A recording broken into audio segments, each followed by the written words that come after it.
नमस्कार जय जगन्नाथ आम चैनल को आपण मानकु बहुत बहुत स्वागत। सांग माने अक्षय तृतीया दिन चुपचाप एही वृक्ष को छुईकी प्रणाम करी चली आसंतु। तत्काल ही आपणकर समस्त दुख कष्ट दूर होई जिवो। आपणकर समस्त मनस्कामना तुरंत हेब पूर्ण। आजिर एही वीडियो रे मु वास्तुशास्त्र एवं ज्योतिष शास्त्र अनुसार तीनोटी वृक्ष विषय कहबी जहाकू अक्षय तृतीया दिन संध्यारे छुईदेले आपणक घरु दरिद्रता दूर होई जिवो। माँ लक्ष्मींकर कृपा और आशीर्वाद आपण प्राप्त करिवे। एही वृक्ष गुड़िक छुईदेले आपणकर जन्म जन्मांतरर गरीबता एवं दरिद्रता दूर होई जिवो। सांग माने आम हिंदू धर्म रे आमे वृक्षलता गुड़िकु देवी देवता भली पूजा करिथाउ। केवल जे आध्यात्मिक दृष्टि वृक्षर अनेक महत्व रही ताहा नुहे, वैज्ञानिक दृष्टिकोण एही वृक्षलता गुड़िक मनुष्य को प्राणवायु अर्थात निश्वास नेबा पाई अम्लजान जोगाई थांती एवं मनुष्यर प्रश्वास निर्गत हेउथिबा कार्बन डाइऑक्साइड गैस को निज भीतर को नहीं संसार को रक्षा करी थांती। अनेक वृक्ष अछि जहाकू हिंदू धर्म रे पूजनीय माना जाए। शास्त्र रे वृक्ष को अनेक गुणकारी बोली कुहा जाइछि। अनेक रोगर चिकित्सा पाई मध्य वृक्षलता को आमे औषध रूप रे व्यवहार करिथाउ। भगवान श्रीकृष्ण मध्य वृक्ष को अनेक महत्व देउथिले। अस्वस्थ वृक्ष को वृक्ष मानकर राजा कुहा जाए कारण अस्वस्थ वृक्षर आयु अन्य वृक्ष तुलना रे बहुत अधिक होइथाए। गीता रे भगवान श्रीकृष्ण कहिछंती जे वृक्ष मानक मध्य रे मु अस्वस्थ वृक्ष। सांग माने किछि वृक्ष अछि जहाकू जदि आपण अक्षय तृतीया दिन छुईकी चली आसीबे तेबे आपणकर रोग शोक दुख एवं आर्थिक समस्या सबु किछि दूर होई जिवो। सांग माने एमिति अनेक वृक्ष अछि जहाकू शास्त्र रे कल्याणकारी एवं मंगलकारी कहा जाइछि। एही वृक्ष गुड़िक मनुष्यर समस्त दुख कष्ट को दूर करिथांती। सांग माने आजिर वीडियो रे मु सही तीनोटी वृक्ष विषय रे कहिबी एवं गोटिए लवंग एवं कर्पूरर उपाय मध्य कहिबी। एहा छड़ा ए गछ निकटरे केउ भोग आपण चढ़ाइबे ताहा मध्य कहिबी। सबु किछि जानिबा पाए वीडियोटी को स्किप न करी शेष पर्यंत निहाती देखंतु एवं चैनल टी को सब्सक्राइब करी कमेंट बॉक्स रे श्रद्धा और भक्तिर सह जय मां लक्ष्मी निश्चय लिखंतु। सांग माने परिश्रम करिकी ही आपण धन रोजगार करि परिबे ताहा तो ठीक कथा किंतु बेले बेले कौन हुए ना परिश्रम कला परे मध्य आमको तार फल मिली न थाए। आमे जीवन रे निराशार अनुभव करिथाउ। सही परिस्थिति रे आपण परिश्रम करिबे एवं एही उपाय गुड़िक मध्य पालन करिबे जहा द्वारा कौन हेबो कि आपणक उपरे जदि किछि दोष किछि अभिशाप लागिथिबो ताहा दूर होई जिवो। एही उपाय गुड़िक पालन कले आपण जेउ भी कार्य आरंभ करिबे सेथिरे आपणकु सफलता मिलिबो। आपणक जीवन रे धन आगमनर मार्ग फिटी जिवो। जेउ कार्य आपणकर अधारे अटकी रहिछि ताहा सुरुखुरु रे समाप्त हेबो।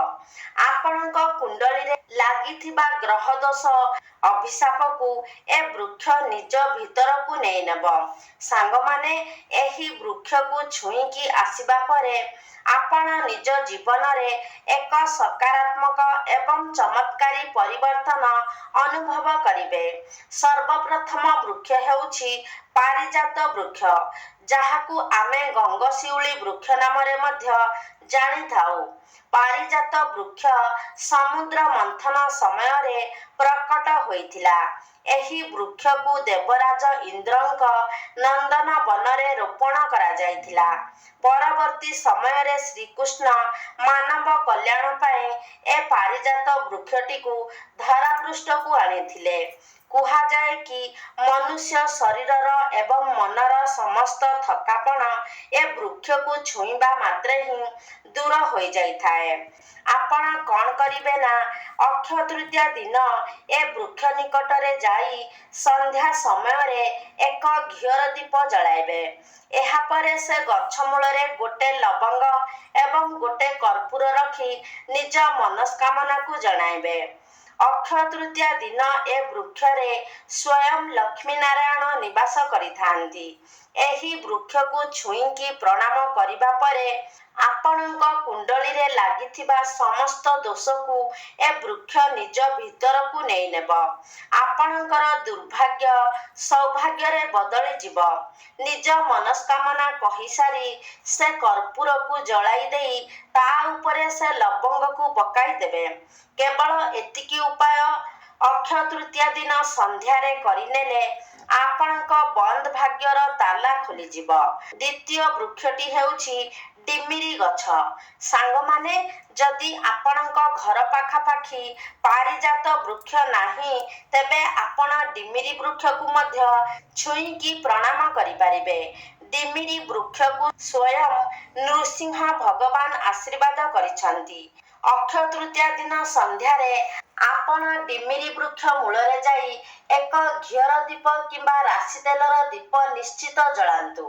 ଏହାପରେ ଗୋଟେ କର୍ପୂର ସେ ଗଛ ମୂଳରେ ଜଳାଇ ସେ ଜଳୁଥିବା କର୍ପୂରରେ ଗୋଟେ ଲବଙ୍ଗ ପକାଇ ଦିଅନ୍ତୁ। ଏହାପରେ ଡିମିରି ଗଛକୁ ଛୁଇଁକି ନିଜର ମନସ୍କାମନାକୁ ଜଣାନ୍ତୁ। ସାଙ୍ଗମାନେ, ଯଦି ସମ୍ଭବ ହେବ ତେବେ ଅକ୍ଷୟ ତୃତୀୟା ଦିନ ଆପଣ ସକାଳ ସମୟରେ 5ଟି ଡିମିରି ଫଳ ଆଣି ଏକ ଲାଲ କପଡ଼ାରେ ସେ ଫଳକୁ ବାନ୍ଧି ସେ ପୁଟୁଳିକୁ ନେଇ ପୂଜା ଘରେ ରଖିବେ ତ ଏହାଦ୍ୱାରା ଆପଣଙ୍କ ଦରିଦ୍ରତା, ରୋଗ, ଶୋକ ଆଦିକୁ ଏ ପୁଟୁଳିଟି ହରଣ କରିନେବ।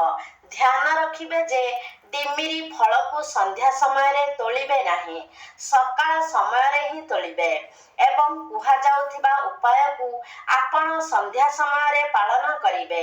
ଏ ବୃକ୍ଷ ଆପଣଙ୍କ ସମସ୍ତ ଗ୍ରହ ଦୋଷ, ଅଭିଶାପ ଏବଂ ନକାରାତ୍ମକ ଶକ୍ତିକୁ ନିଜ ଭିତରକୁ ନେଇନେବ। ଏହି ଉପାୟକୁ କଲା ପରେ ଭାଗ୍ୟ ଆପଣଙ୍କ ହିତରେ ଯିବ। ଯେଉଁ କାର୍ଯ୍ୟ ଆପଣ ଆରମ୍ଭ କରିବେ ସେଥିରେ ସଫଳ ହେବେ। ଦୁର୍ଭାଗ୍ୟ ଆପଣଙ୍କର ଦୂର ହୋଇଯିବ। ସାଙ୍ଗମାନେ, ତୃତୀୟ ବୃକ୍ଷଟି ହେଉଛି ବେଲ ବୃକ୍ଷ। ସାଙ୍ଗମାନେ, ବେଲ ବୃକ୍ଷକୁ ସାକ୍ଷାତ ମା ପାର୍ବତୀଙ୍କର ସ୍ୱରୂପ ବୋଲି କୁହାଯାଏ। ସ୍କନ୍ଦ ପୁରାଣରେ ବର୍ଣ୍ଣିତ ଅଛି କି ଏ ବୃକ୍ଷଟି ମା ପାର୍ବତୀଙ୍କର ଝାଳରୁ ଉତ୍ପନ୍ନ ହୋଇଛି।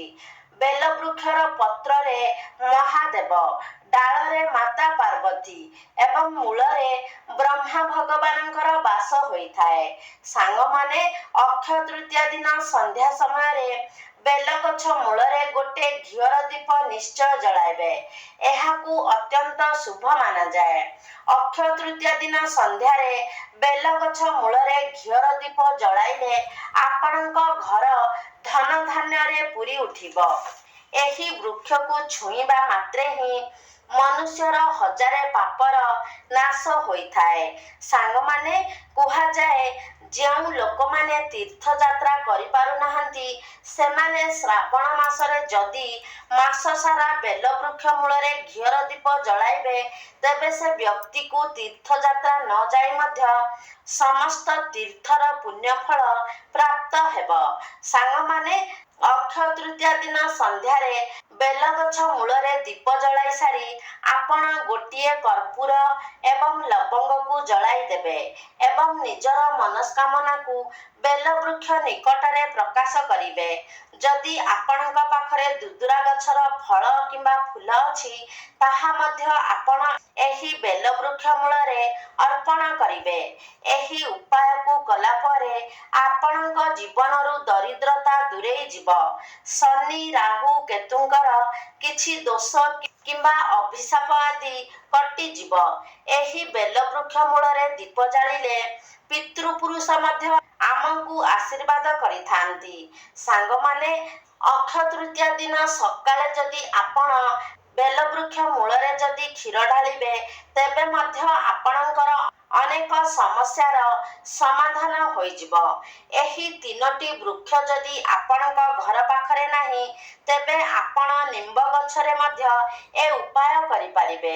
ଆପଣ କ'ଣ କରିବେ ନା, କ୍ଷୀରରେ ମିଶ୍ରି ମିଶାଇ ନିମ୍ବ ଗଛ ମୂଳରେ ଅକ୍ଷୟ ତୃତୀୟା ଦିନ ସକାଳେ ଚଢ଼ାଇବେ ଏବଂ ସନ୍ଧ୍ୟା ସମୟରେ ନିମ୍ବ ଗଛ ମୂଳରେ ସୋରିଷ ତେଲର ଦୀପ ଜଳାଇବେ।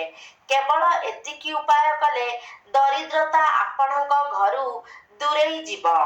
ଆପଣଙ୍କ ଘରେ ସକାରାତ୍ମକ ଉର୍ଜାର ସଞ୍ଚାର ହେବ। ତେବେ ସାଙ୍ଗମାନେ, ଆଶା କରୁଛି ଆଜିର ଭିଡ଼ିଓଟି ଆପଣମାନଙ୍କୁ ନିଶ୍ଚିତ ଭାବରେ ଭଲ ଲାଗିଥିବ। ଯଦି ଭଲ ଲାଗିଛି ତାହେଲେ ଲାଇକ୍ କରନ୍ତୁ, ସେୟାର କରନ୍ତୁ। ଆମ ଚ୍ୟାନେଲକୁ ଯଦି ସବସ୍କ୍ରାଇବ୍ କରିନାହାନ୍ତି ତାହେଲେ ସବସ୍କ୍ରାଇବ୍ କରିଦିଅନ୍ତୁ। ଏବଂ କମେଣ୍ଟ ବକ୍ସରେ ଭକ୍ତି ଓ ଶ୍ରଦ୍ଧାର ସହିତ ଜୟ ମା ଲକ୍ଷ୍ମୀ ନିଶ୍ଚୟ ଲେଖନ୍ତୁ।